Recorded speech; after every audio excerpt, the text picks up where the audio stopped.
Olá, eu me chamo Cecília Lima, eu sou estudante do segundo ano do ensino médio, faço curso de agroecologia no IFTM, fui bolsista do BIC Júnior e hoje eu vou falar sobre o projeto que a gente realizou ao longo do ano de 2025, sob orientação do professor Tomás Valente. A gente fez artigos científicos, fizemos uma pesquisa científica, buscando comprovar cientificamente a atividade antimicrobiana do cravo da Índia, da canela e do tomilho. A princípio, a gente tem que entender o que é esse potencial antimicrobiano. Vai ser basicamente a capacidade que algumas substâncias vão ter de inibir, impedir que micro-organismos como fungos, bactérias, se desenvolvam. E a gente tem que ter em mente que nós, seres humanos, estamos constantemente expostos a micro-organismos, assim como os alimentos, que não é diferente com eles. Eles também estão sempre, frequentemente, expostos à ação de micro-organismos. Além disso, a gente vai ter fatores intrínsecos e extrínsecos que vão determinar o quanto esses micro-organismos vão crescer sobre os alimentos e o quanto esses alimentos vão ser atrativos para esses micro-organismos. Então, como fatores intrínsecos, que são os internos, que vêm de dentro do alimento, a gente vai ter a atividade de água, o pH e os nutrientes. Então, alimentos mais secos, como arroz, que tem menor quantidade de água, eles vão ser mais duradouros do que um alimento como a melancia, que tem maior quantidade de água. E a gente tem também os fatores extrínsecos, que são os externos, ou seja, estão no ambiente que circunda aquele alimento, que vão ser questão da temperatura, a umidade do ar e alguns gases que podem ter no ambiente. Bom, antes desses alimentos chegarem à nossa mesa ou às prateleiras para a gente consumir, eles vão passar dentro das indústrias por várias etapas de higienização, adição de conservantes e de sanitizantes para higienização. E eles, de maioria, vão, a longo prazo, ou se consumidos em excesso, fazer mal à nossa saúde. Existem também, por exemplo, conservantes, corantes, que vão causar reações alérgicas. Então, tendo em vista essa busca atual da população por hábitos mais saudáveis de vida e de alimentação, é que vão surgir os estudos dos cientistas sobre alimentos que podem ser alternativas naturais a esses conservantes, aditivos, que são, no caso, as plantas com potencial antimicrobiano, ou seja, que têm a capacidade de inibir o crescimento de micro-organismos e fazer com que os alimentos sejam mais duradouros, mesmo sem ter esses aditivos conservantes. E essas ervas aromáticas que a gente encontra, as substâncias antimicrobianas, elas sempre foram muito utilizadas desde a antiguidade, quando não existia geladeiras ou freezers, eles eram muito utilizados na conservação dos alimentos, assim como o sal e açúcar também, que vão reduzir a quantidade de água dos alimentos, deixar eles tecnicamente mais secos e fazer com que eles durem mais.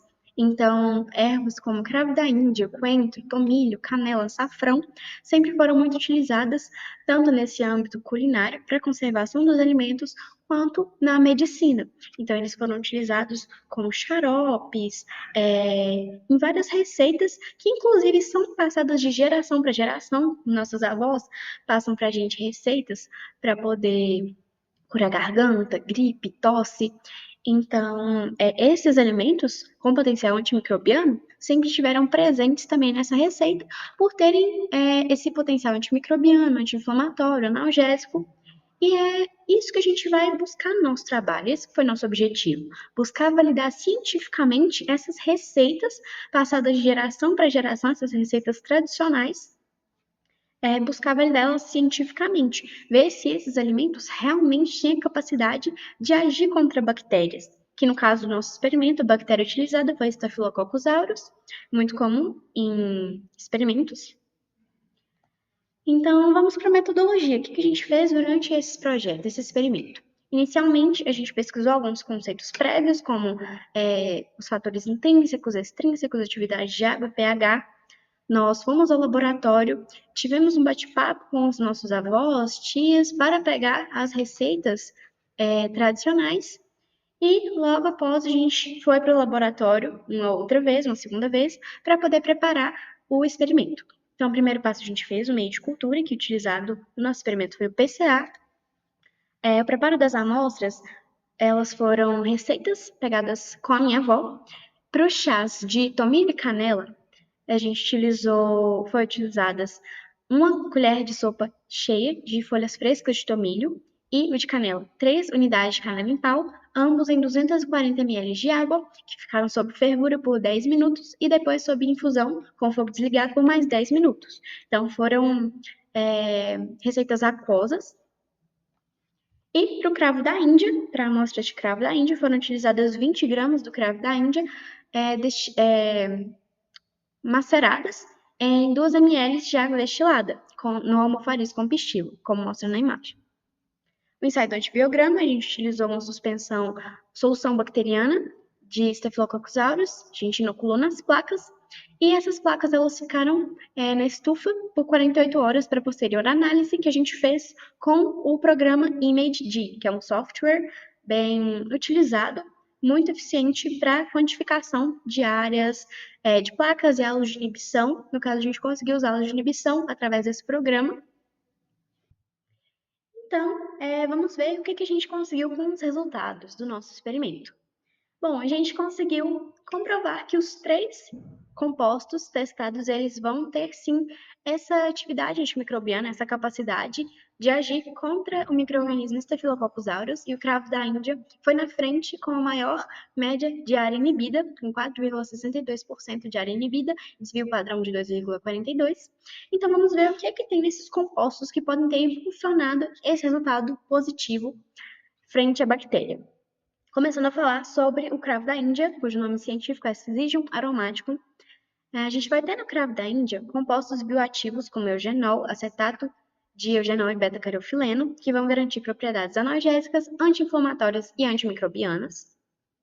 A canela, Cinnamomum cassia, a gente vai ter propriedades antimicrobianas, cicatrizantes e antidiabéticas que vão existir por causa do cinnamodeído, do eugenol e o ácido cinnâmico, que são os compostos bioativos da canela. E é importante a gente levar em consideração que existem 2 tipos principais de canela. Canela cássia, que foi utilizada no experimento, e a canela verdadeira.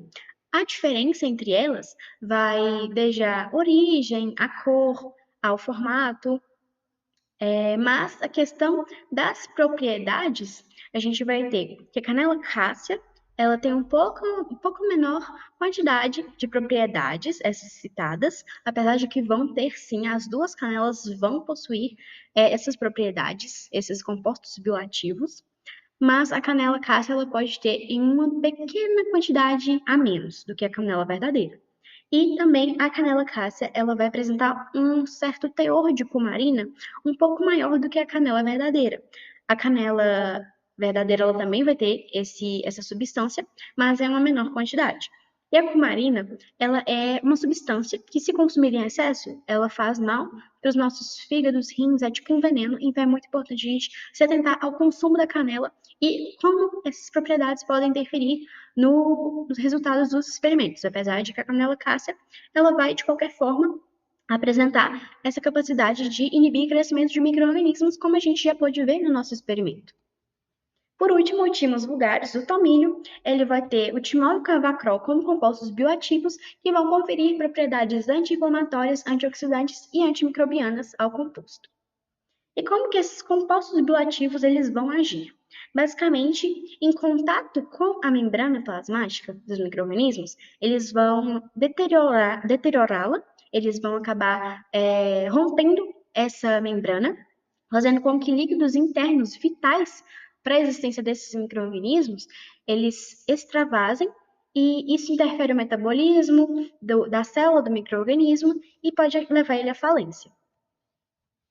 Agora vamos para as discussões, começando pelo chá de tomilho. Na literatura, eu achei estudos como o de Delgado, que ele vai testar o efeito do óleo essencial do tomilho frente a Staphylococcus aureus, então o mesmo micro-organismo, mas um método de preparo diferente. Diferente do chá, esse utilizou o óleo essencial. E ele atingiu um halo de inibição de 26 milímetros, então um halo bem maior, mas é importante a gente levar em consideração que isso vai variar de acordo com o composto utilizado, o modo do composto utilizado, se é chá, se é óleo essencial, se é extrato. e também o método de quantificação das áreas de inibição, que pode variar também. Agora, sobre o chá de canela, estudos como o de Beraldo, colaboradores, eles testaram o óleo essencial da canela frente a... Frente não, em comparação com o hipoclorito de sódio, que é a água sanitária. Então, eles testaram a concentração emitória mínima desses dois compostos, que é basicamente a menor quantidade que eu preciso dessa substância para que ela comece a inibir o crescimento de um micro-organismo. Nesse caso, a canela, quanto menor o resultado, melhor. Então, a canela ela teve um resultado menor que o hipoclorito de sódio, mas a gente não pode afirmar que ela é mais eficiente do que a água sanitária, porque nesse caso, nesse estudo, a água sanitária ela foi diluída em caldo BHI, que pode ter inativado algumas funções desse composto em função da matéria orgânica do meio. Então, não é correto afirmar que a canela é mais eficiente como sanitizante do que o hipoclorito de sódio, apesar de ser um estudo muito interessante da gente realizar. O cravo da Índia, o óleo essencial de cravo da Índia, ele também aconteceu nesse estudo, estava presente no mesmo estudo, então, tendo esse mesmo processo, essa mesma metodologia, o cravo da Índia, o extrato de cravo da Índia, no caso do estudo era o óleo essencial do cravo da Índia, ele também teve um resultado mais eficiente do que o hipoclorito de sódio, mas lembrando que o hipoclorito de sódio, ele sofreu algumas inativações devido ao meio que ele foi diluído. Mas é um estudo muito interessante e que deve ser seguido, né? Deve dar à frente esse estudo para que ele possa futuramente acabar guiando os cientistas a fazer experimentos parecidos que possam averiguar se esses compostos que nós testamos no nosso experimento eles vão realmente ser potenciais substituidores dos sanitizantes como hipoclorito de sódio futuramente. Então, o que a gente tem como conclusão?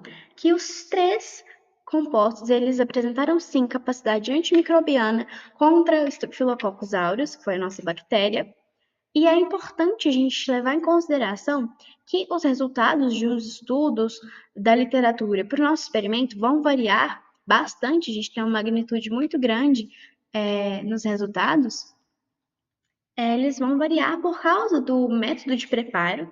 Então, como eu disse, a concentração ela vai impactar diretamente no resultado. Concentrações maiores desses compostos, como a gente encontra no óleo essencial, vão, consequentemente, ocasionar resultados mais eficientes. Igual a gente viu no nosso experimento, o cravo da Índia ele foi o composto mais concentrado. Ele não teve essa diluição na água, como foi com o chá de tomilho e canela, que é outro fator que vai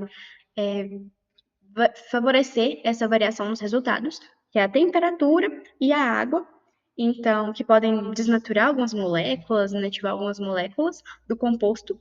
Então, o cravo da Índia, que não teve esse método de preparo, ele foi por extrato, ou seja, mais concentrado, ele teve maior eficiência nos resultados.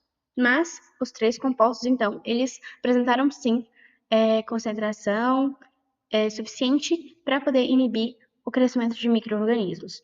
Dessa forma, a gente aproximou essas receitas tradicionais a dados laboratoriais e científicos.